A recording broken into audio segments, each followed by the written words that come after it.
there's so many voices in today's game and around today's game and media and things like that, and everyone has a job to do. It's not for us to rebuttal or to try to give clarity on what's said, what's not said. That's not the focus. Focus is, hey man, enjoy your summer.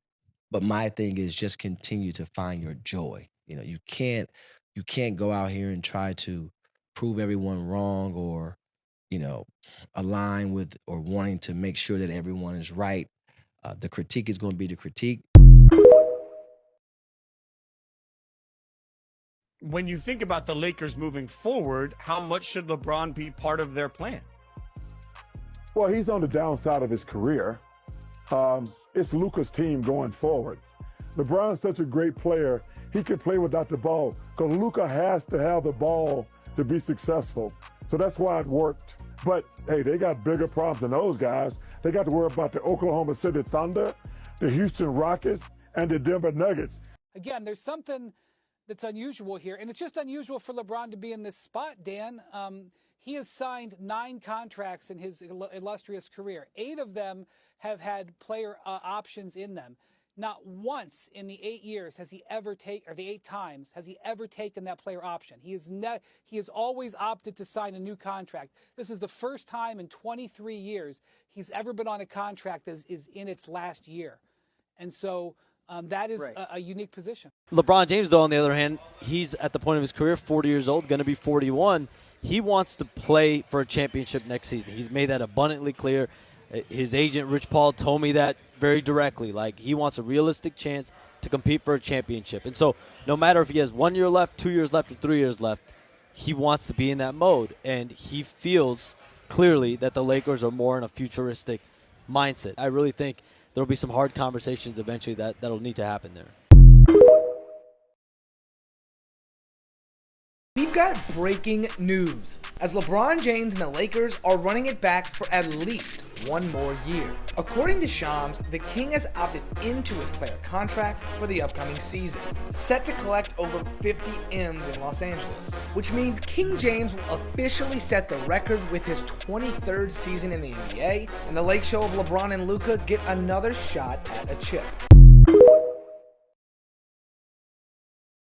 Yo, this is crazy. The Mavericks, Warriors, Cavaliers, and Clippers all contacted Rich Paul about trading for LeBron James. So do you know what this means? Where are we going, bro? Where are we going? You know, if you leave, I'll leave too. We leave in LA? Because listen, my bag's already packed. If you do decide that you want to leave the Lakers, man, I'm coming with you. You know I'm going to be there with you. I got my bag packed already. I'm ready. Y'all can say what y'all want. Y'all can say I'm glazing, I'm being a bandwagon, I'm being a follower, whatever you want to say, but y'all should know. Wherever bro go, I'm going to.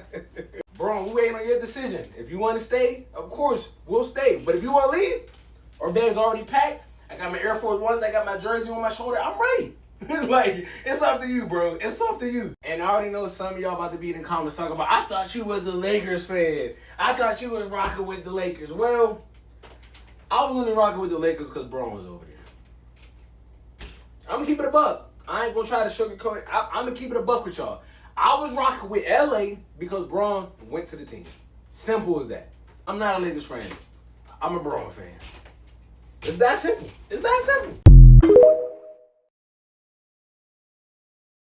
The biggest reason why LeBron is considering retirement is because the Lakers might not be that good next season. And the reason for that is because they only have 7 players under contract for next season. That's LeBron and AD, who take up $40 million each of the cap space, so that's $80 million total, Vando, Beasley, and Mo Bamba. And despite Beasley not playing in the playoffs, he's getting paid $16 million. Now, LA has $30 million in projected cap space for this offseason, but they have some key free agents. The 2 notable ones being Austin Reeves and Rui Hachimura. Based on these playoffs, I think Austin Reeves easily played himself into the $15 to $20 million per year contract range. And Rui Hachimura is definitely getting $8 million plus. Now, they are restricted free agents, so LA can match any offer sheet given to them. But let's say Reeves gets $15 million, which is on the low end, and Rui gets $8 million. That's $23 million out of the $29 million of cap space you have. And the biggest elephant in the room is D'Angelo Russell, who was playing well in LA, but these playoffs played him out of a long-term extension and shot down his trade value tremendously. LeBron James played 55 games and averaged 29, 8, and 7 in those games, and the Lakers were 30 and 25. The fact that LA was only 5 games over 500 and LeBron had an average 30 is alarming. And Anthony Davis even played 56 games, the most he's played since 2020, and was an All-NBA performer this year, and the Lakers were just a play-in team. Then you look at their playoff run. They beat the Grizzlies in the first round without Steven Adams and Brandon Clark. I'm not sure those players changed the series, but it would have made it tougher. And Golden State wasn't the team they were last year from a chemistry standpoint, and even in the series, they had a lot of great open looks that they were just missing. They were missing open threes left and right. I look at the Lakers and they have two options. It's either keeping the current team they have, Austin Reeves, Rui, bringing back D'Lo on a one-year deal, or trading for a star like Trae Young or signing a star like Kyrie Irving. But if they do that, they're going to be left with no depth and no cap space. And if they do run it back with the same team, they're going to ask a 39-year-old LeBron James to carry in the regular season once again, and it's another year of you counting on Anthony Davis to play more than 50 games. And I don't think LeBron James at this stage in his career wants to go through another season where, since the trade deadline, you're in playoff elimination mode and have to win every game. Although I applaud them for making the conference finals, I still think their future looks a lot murkier than bright.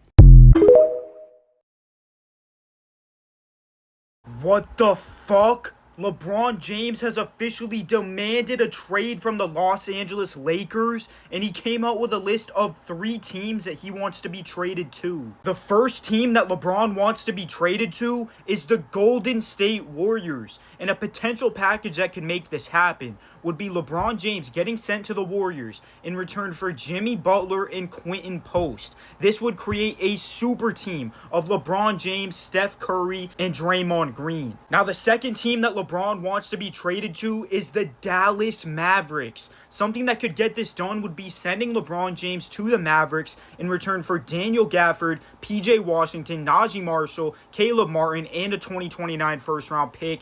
This way they could team up LeBron James with Cooper Flagg, Kyrie Irving, and Anthony Davis. And the third team that LeBron wants to be traded to is the New York Knicks. Clearly, LeBron James wants to go to a contender to try to win a championship before he retires. Something that could get this done would be LeBron James to the Knicks for OG Anunoby, Mitchell Robinson, and a small salary filler.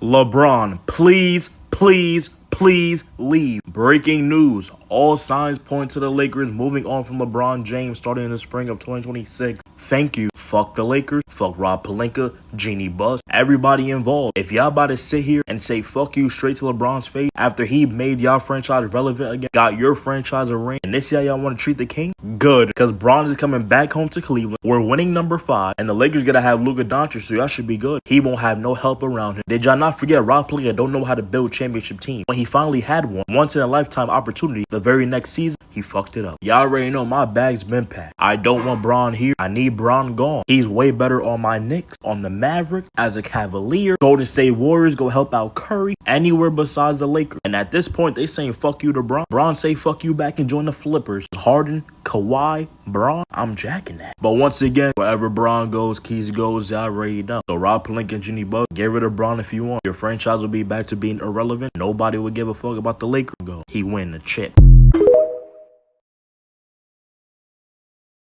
Oh shit! Make this trade in a fucking heartbeat. Before I even get into this trade, for the next 10 plus days, I will be going on vacation. Y'all know Keith's been grinding since day one, each and every day, all day, every day, 84/7. So I may or may not be posting. So if I'm gone, y'all know why. I'll still be on Twitter 84/7, so follow me over there. Unless some crazy shit happens, I won't be posting. It's time for a little breaky break. But back to this trade. Laker Nation, all my Knicks fans, just hear me out. If you put LeBron, Raymond, J on the Knicks right now for a straight up 1-for-1 swap. Cat go to the Lakers, Braun go to the Knicks. The Knicks are winning the chip, going 82-0. We will still have Mitchell Robinson. We good over here. I know the Lakers just got dominated, but you could start Cat at the 4 alongside dominate with Luka. Luka will play with 2 great centers now. It's a win-win for both sides. A lot of Laker fans don't appreciate Braun's greatness anyway. All of us Knicks fans will. And if Braun brings a chip to New York, that will be the greatest championship in all of sports history. I love all y'all. I'll see y'all when I see y'all. By the time I get back, Giannis better be a Knick.